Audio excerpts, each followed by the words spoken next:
She just loved it so much. And then this is her graduation. Denise was a ray of sunshine in my life, and my life has not been the same since. I think that he's had all privileges and chances granted him that need be, and I feel that they should just get it over with now and end it. But Eleanor Rose says for her it will never end. Her daughter Denise Naslund was murdered in 1974. Little doubt, police say, a victim of Ted Bundy. Eleanor has kept Denise's room much as it was when she died. Denise's first dolls are perched on the shelf. Photos of Denise are everywhere. A scrapbook is filled with memories. Eleanor calls them treasures of her heart. Because he took away what was dear and precious to me, and Denise was a ray of sunshine in my life, and my life has not been the same since. Eleanor rarely leaves the house. She's kept Denise's car parked right in front. In the kitchen, a bulletin board reveres Eleanor's religion and her support for reimposition of capital punishment. She's frustrated that even if Bundy is eventually electrocuted, he won't be dying for Denise, one of dozens of murders Bundy has never admitted. Eleanor is even more distressed by the fact that her daughter's remains were lost by officials in King County. That hurts very badly, because that was the last thing that I had to do, and now I can't do it. Just 3 months before Denise disappeared, she sent her mother a birthday card. The closing words are the most important to Eleanor. And a happy birthday, Mother, and may God protect you from all the sorrows in life. Love, Denise. Brian Wood, KIRO Eyewitness News.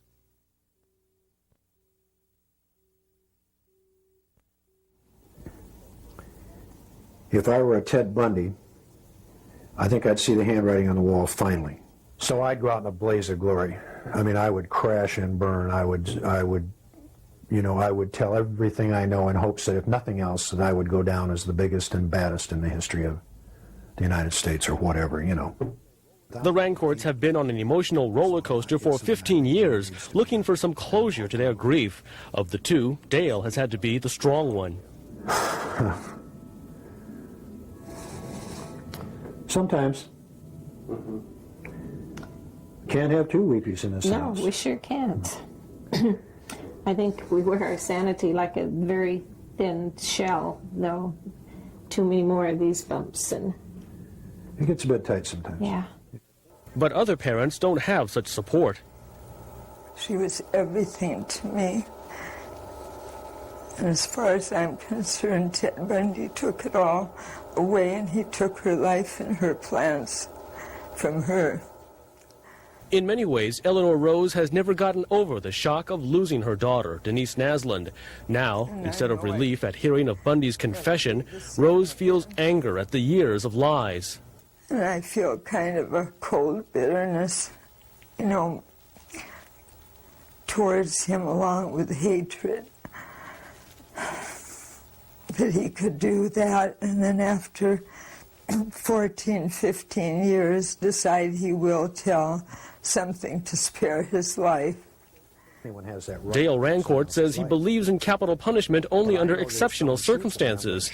This, he says, is one of them. I know that if a person is a menace to society, they ought to be exterminated. That's how I feel about it. I'm a vindictive type person in this case. Yes, I want to see him. I'd love to see him suffer is what I'd really like to see. Mm-hmm.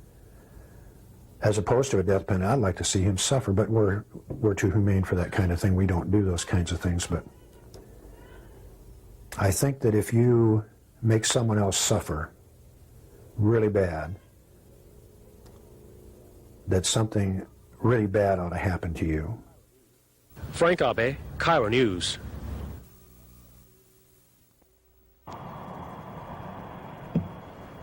In a West Seattle cemetery lie the graves of Denise Naslund, one of Bundy's confessed victims, and her father Robert, whose death a few years ago may have been quickened by grief over his daughter's brutal end. A shrine of a different sort exists in the home of Eleanor Rose, the mother of Denise.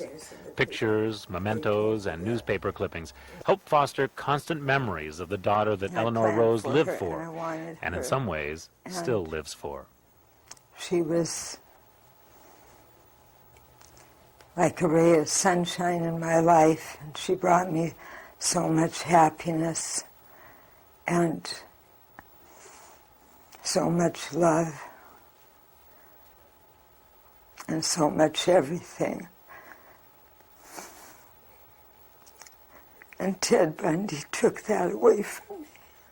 And now she wants Bundy to pay the ultimate price. I know there's a lot of unanswered questions that I would like to know, and I'll probably think of those things forever, but he's done too much, and I am glad that he's going to be electrocuted. Not far from that West Seattle cemetery lives Denise's brother, Brock Nasland. 15 years after her death, his pain goes on. Me and my dad and Denise would do a lot of traveling together. You know, Mount Rainier, Olympic Peninsula. We were just constantly together. So I feel a great loss of my sister being gone. Brock Nasland hopes Bundy's execution will finally help put his family's torment to rest. Well, I'm feeling like the end is finally here. Maybe we can get on with our lives, you know, and we won't have our problems. All of us have had our problems in one way or another. In LeConner, where they now operate a bed and breakfast, Vivian and Dale Rancourt don't mince words when they talk about what they would like to see happen to the killer of their adored daughter Susan, another admitted victim of Ted Bundy. I want to see him. I'd love to see him suffer is what I'd really like to see. I think that if you make someone else suffer really bad, that something really bad ought to happen to you. I believe that. I think that's the way it ought to be. The Rancourts feel Bundy's death is necessary for justice and to enable the families of his victims to carry on with their lives. There are those that really need that to finalize it and clean it up and put it away as best they can. And without that, they can't. So it's something I think really needs to be done, and hopefully will be. It'll be a relief, I think. And then that should close the book completely. Bob Branham, KIRO News.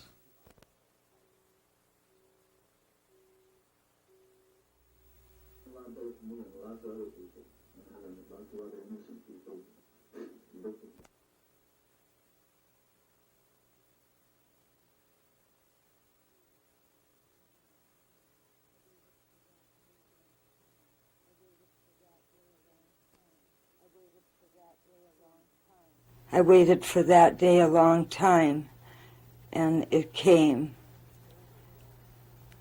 And then it was over with. And then the way I feel is today. And I still don't have Denise. And I'll hate him every day of my life for what he took away from me. I will never forget.